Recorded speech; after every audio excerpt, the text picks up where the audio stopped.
하나님께서 앗수르를 통해서 하나님의 백성들을 심판하실 것을 먼저 예언을 했습니다.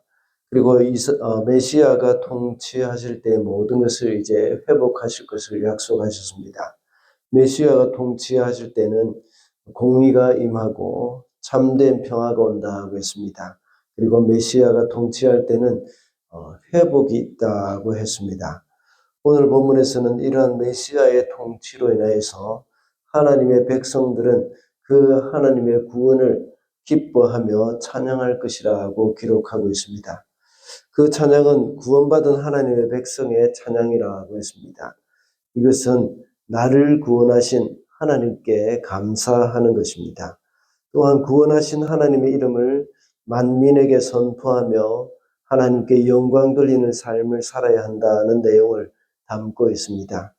그리스도의 공로로 구원받은 성도들은 하나님을 찬양하고 영광 돌리는 일이 마땅한 일이죠. 그뿐만 아니라 우리를 구원하신 하나님을 만방에 알리고 그들도 역시 하나님께 영광 돌리도록 해야 할 것이 우리의 사명이라고 할 수 있습니다. 그래서 오늘은 모든 영광을 하나님께라는 제목으로 말씀을 살펴보겠습니다. 첫째로 구원의 은혜를 감사함으로 하나님께 영광을 돌립니다. 2절 말씀입니다. 하나님은 나의 구원이시다. 나는 주님을 의지한다. 나에게 두려움 없다. 주 하나님은 나의 힘, 나의 노래, 나의 구원이시다. 이사야 선지자는 유다 백성들에게 말을 합니다. 1절을 보면 그 날이 오면이라고 했습니다. 그날이란 하나님의 구원을 베풀어 주신 그날을 가리킵니다. 그날에 어떤 일이 있었습니까? 큰 소리를 치며 하나님을 모욕하던 그 앗수르가 하룻밤에 18만 5천 명이 죽고 돌아가 버렸습니다. 이렇게 해서 이사야의 예언이 성취가 된 것입니다. 그때 구원을 받은 이스라엘 백성들의 큰 기쁨은 이루 말로 표현을 할 수가 없을 것입니다. 지금은 전쟁 시에 군인이 아닌 일반인을 죽이거나 이렇게 해코지를 할 경우에는 전쟁 범죄로 간주되어서 벌을 받게 됩니다. 그러나 과거에는 그런 것이 없었습니다. 일단 전쟁이 일어나면 적군에게 점령을 당하게 되면 엄청난 재앙이 일어난 것이죠. 많은 큰 어려움을 겪게 되는 겁니다.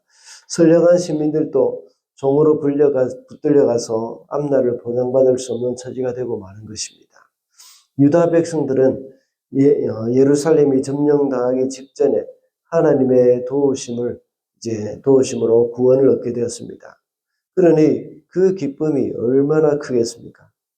오늘날 하나님의 구원은 우리에게도 나타났습니다. 우리는 죄의 노예로 말할 수 없는 그 비참한 삶을 살고 있었습니다. 그런 가운데 그리스도의 구원의 역사로 인해서 놀라운 은혜를 받게 되었습니다. 그래서 더 이상 우리는 죄의 종도 아니요 원수의 포로도 아닙니다. 우리는 완전한 자유를 얻게 되어서 하나님의 자녀로 살 수 있게 되었습니다. 요셉이 감옥에 갇혀 있다가 풀려났을 때를 생각해 보시기 바랍니다. 그의 마음에 얼마나 큰 기쁨이 있었겠습니까? 우리의 구원은 여기에 비교할 수도 없는 큰 것입니다. 이런 구원의 은혜를 받은 우리는 이 일에 대해서 하나님께 감사할 때 하나님은 영광을 받으십니다.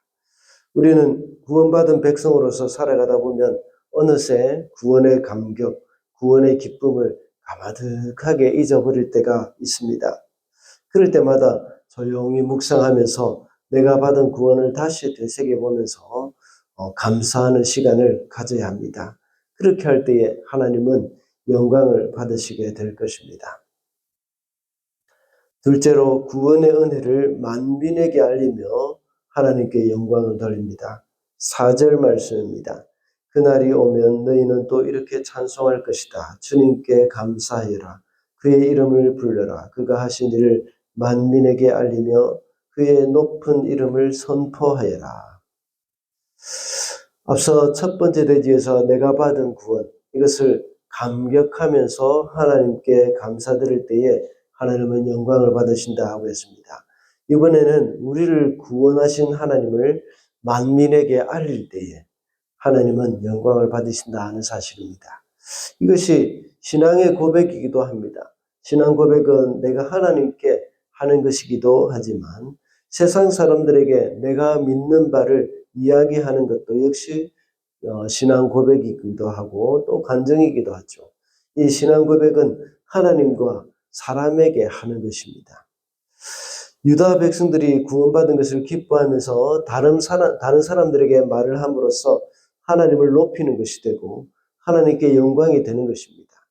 우리가 큰 병에 걸렸다가 나았을 때에 그 일을 다른 사람들에게 말을 합니다. 특히 불치병에 걸렸다가 기적적으로 나음을 입은 사람들은 어디를 가든지 그 일을 말하고 싶어 하는 것을 볼 수가 있습니다. 우리는 죄라는 그 불치병에서 해방된 사람으로서 그 소식을 사람들에게 알려야 하는 일은 지극히 당연한 일입니다. 그렇게 해서 나만 그 불치병에서 나음을 입게 되는 것이 아니라 이 질병에 걸린 온 세상 사람들에게도 그 치료 방법을 알려야 하는 것입니다. 이것이 바로 전도입니다. 전도는 한 영혼을 구원하는 일일 뿐만 아니라 나를 구원하신 그 하나님을 이야기하고 구원하신 하나님의 공로를 알리는 것입니다. 그렇게 할 때에 하나님은 또한 영광을 받으시게 되는 겁니다. 마지막으로 우리가 모두가 함께 하나님께 영광을 돌리도록 해야 합니다. 6절 말씀입니다. 지온의 주민아 소리를 높여서 노래하여라. 너희 가운데 계시는 이스라엘의 거룩하신 분은 참으로 위대하시다. 방금 읽은 6절의 말씀은 넘쳐나는 그 기쁨을 가진 그 하나님의 백성이 시온의 주민에게도 노래하여라고 외치고 있습니다. 이렇게 해서 우리가 받은 구원을 감사하고 또 다른 사람에게도 역시 하나님의 구원을 선포해야 한다고 했습니다. 그렇게 함으로 함께 구원의 은혜에 동참하고 하나님을 영화롭게 할 수 있게 되는 것입니다. 그래서 모두가 함께 하나님을 찬양하면서 하나님을 영화롭게 해야 한다는 사실입니다. 하나님은 각 개인 한 사람 한 사람을 아주 소중하게 여기시지만 공동체를 또한 개인 못지않게 소중하게 여기십니다. 그래서 모든 사람이 모여서 공동체로 하나님을 높이고 찬양하는 것을 하나님은 기뻐하십니다. 요한계시록 7장 9절부터 10절의 말씀을 이렇게 말하고 있죠.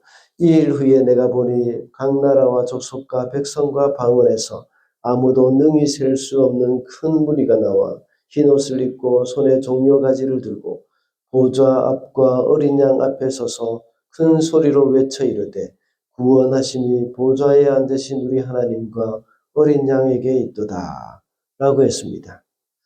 하나님은 어느 개인만 구원하는 것을 원치 않으시고 온 유다민족이 구원받기를 원하십니다. 더 나아가서 온 유다민족뿐만 아니라 이 세상에 있는 모든 민족이 주님 앞에 나와서 하나님께 영광 돌리고 찬양하는 그날이 오기를 원하고 계십니다.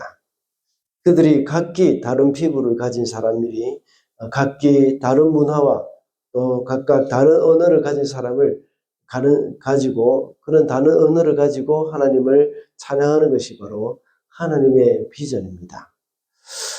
주님이 다시 오셔서 이 땅을 완전히 회복하실 때에 이 일이 성취가 될 것입니다. 우리 모든 성도들도 역시 그날을 생각하면서 복음을 편만하게 전해야 합니다.